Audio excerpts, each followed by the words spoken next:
Hello বন্ধুরা, কেমন আছো? আশা করি ভালো আছো। আমরাও ভালো আছি। আজ এই ব্লগটা দুপুরবেলায় স্নান করার পর থেকে শুরু করলাম। সকাল থেকে সারাক্ষণ টাইম পাইনি। কারণ ছেলে কাল ইঞ্জেকশন হয়েছিল, সেই জন্য খুব কান্নাকাটি করছে, কোল থেকে নামছে না। ওই জন্য দুপুরবেলায় একটু টাইম পেলাম, তখন শুরু করলাম। ছেলেকে খিচুড়ি খাওয়াবো, ডাল আর সয়াবিন নিয়ে নিয়েছি, আর এদিকে খিচুড়িটাও বসিয়ে দিলাম। এবার আমি ওর জন্য যে মাছটা ভেজে রেখেছি সেটা ছাড়িয়ে নেব। খুব কাঁটা থাকে, ভালো করে ছাড়াতে হয়, অনেকক্ষণ টাইম লাগে। তাই আমি ছাড়িয়ে নিচ্ছি। ওকে একটু নামিয়ে দিয়েছি, ও এখানে একটু বসে খেলা করছে। ঠিকমতো হাঁটতে পারছে না, পায়ে ব্যথা, খুঁড়িয়ে খুঁড়িয়ে হাঁটছে। আজকে হলে হয়তো ভালো হয়ে যাবে। আমার মাছ ছাড়ানো হয়ে গেছে, এই দেখো খিচুড়িও রেডি হয়ে গেছে। এবার ওকে এটা খাইয়ে নেবো, একটু ঠান্ডা করে নিই। আর এই দেখো, আমি এর ফাঁকে দেখাচ্ছি ও কীভাবে জিনিসপত্র ছিটিয়ে রাখে। দেখো ঘুমিয়ে পড়েছে। এবার আমি কাজগুলো সেরে নেব। প্রথমে আলনাটা গুছিয়ে রাখছি, কাপড়গুলো আগে তুলে রেখেছিলাম। আজকে ভালো রোদ হয়নি, সব জামা কাপড় এখনও শুকায়নি, কিছু তারে মেলা রয়েছে, যেগুলো শুকিয়েছে ওগুলো আমি গুছিয়ে নিচ্ছি।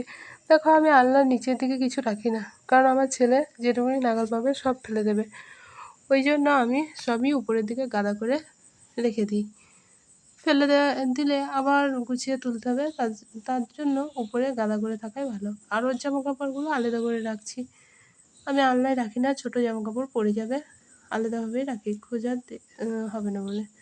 দেখো এদিকে ও উঠে পড়েছিল, তাও আমি বাসনগুলো মাজতে গেলাম ওকে একটু বসিয়ে দিয়ে। খুব তাড়াহুড়ো করে মাজলাম, কারণ কান্নাকাটি শুরু করবে বলে খেলছিল। খেলতে খেলতে আমি ভাবলাম বাসনগুলো মেজে নিই। কলের ধারে আজকে রোদ ছিল না, একটু তাড়াতাড়ি মাজছিলাম, কারণ আজকে রোদ হয়নি, মেঘলা ওয়েদার ছিল, একটু গরম রয়েছে। আগে জল টিপে রেখে গেছিলাম, দিয়ে সেই জল দিয়ে বাসন সব ধুয়ে নিচ্ছি। ব্লগ দেখো ঠিকমতো করা হচ্ছে না হয়তো, কারণ ফোনটাই শুধু রয়েছে, আর ভিডিও করার মতো কিছু নেই। সবার মতো অত ক্লিয়ার আমি হয়তো ভিডিও করতে পারছি না।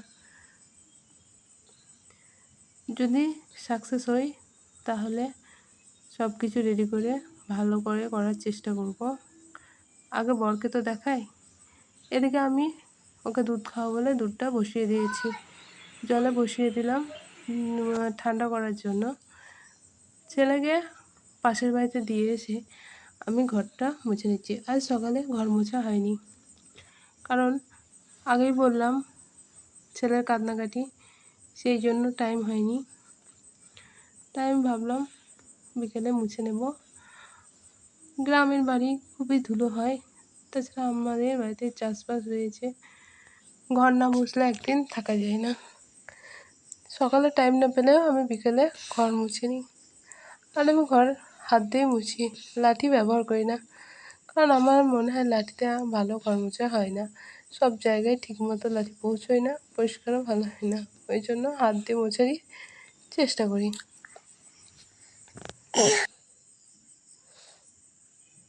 পাশের বাড়িতে দিয়ে এসেছি, কান্নাকাটি করবে কি না বুঝতে পারছি না।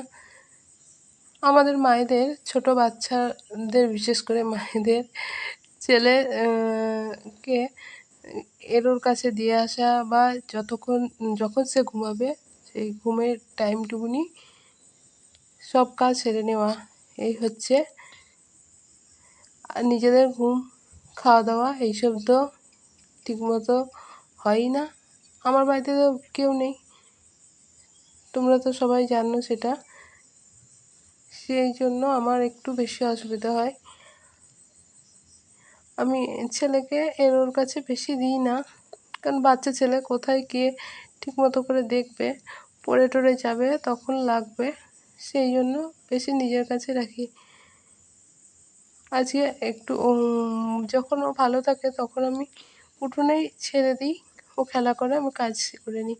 কারণ আমি একবার করে কাজ করি, একবার করে দেখি, মায়ের মন তো, তাও শান্ত থাকে।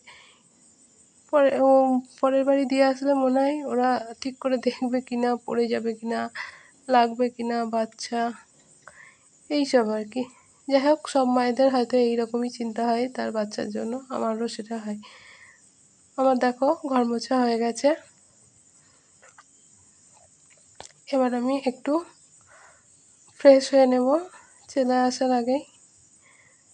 ও আসলে যদি কান্নাকাটি করে, এ দেখো হাত পা ধুয়ে চলে এসেছি, ছেলেও চলে এসছে, তাই আমরা দুজনে উঠোনে ঘুরছি আর তোমাদের দেখাচ্ছি। আবার বাড়িতে তিল এসছে, রোদ হচ্ছে না, কি হবে কে জানে। এবার আমি একটা বেদানা নিয়ে বসে পড়েছি ছেলেকে খাওয়ানোর জন্য। ও বেদানার রস খেতে ভালোই বাসে, কিন্তু ওগুলো চিবিয়ে খাবে না, রস করে খাওয়াতে হবে। দেখো আমার কাছ থেকে নিয়ে যাচ্ছে, গ্লাসটা নিতে যাচ্ছে, ওকে আমি গ্লাসে করে থেতো করে রসটাকে খাওয়াই, সেই জন্য আমাকে গ্লাসটা দিচ্ছে। ছেলে বড় হয়ে গেছে, সব বুঝতে পারছে, আমার কাজও করে দিচ্ছে। সবাই বলে আমার ছেলে খুব শান্ত, কি জানি আমার তো সেটা মনে হয় না। আমার মনে হয় খুবই বদমাশ, সারাক্ষণ এটা ওটা করতেই থাকে, ফেলতেই থাকে। ও পালিয়ে যাচ্ছিল রস খাওয়াবে না বলে, আমি আবার ওকে ধরে নিয়ে আসলাম। দেখো দাঁড়িয়েই রয়েছে খাবে বলে, রসটা খাইয়ে দিই। এদিকে সন্ধে হয়ে এসেছে, আমি সন্ধে দিতে যাব, তোমাদেরও একটু দেখিয়ে দিলাম। এই দেখো সন্ধে হয়ে গেছে, সন্ধেটা দিয়ে আসি, তারপরে আবার তোমাদের সঙ্গে দেখা হচ্ছে। দেখো সন্ধে দিয়ে আমি চলে এসেছি, তুলসী মন্দিরে সন্ধে দিয়েছি, সেটা তোমাদের একটু শেয়ার করলাম।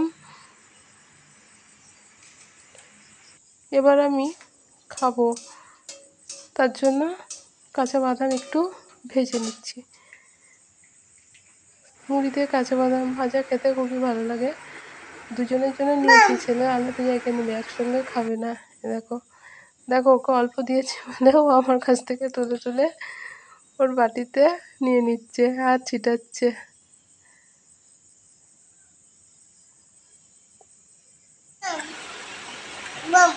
আজকে ব্লগটা এখানেই শেষ করছি, খেয়ে নিই এবার।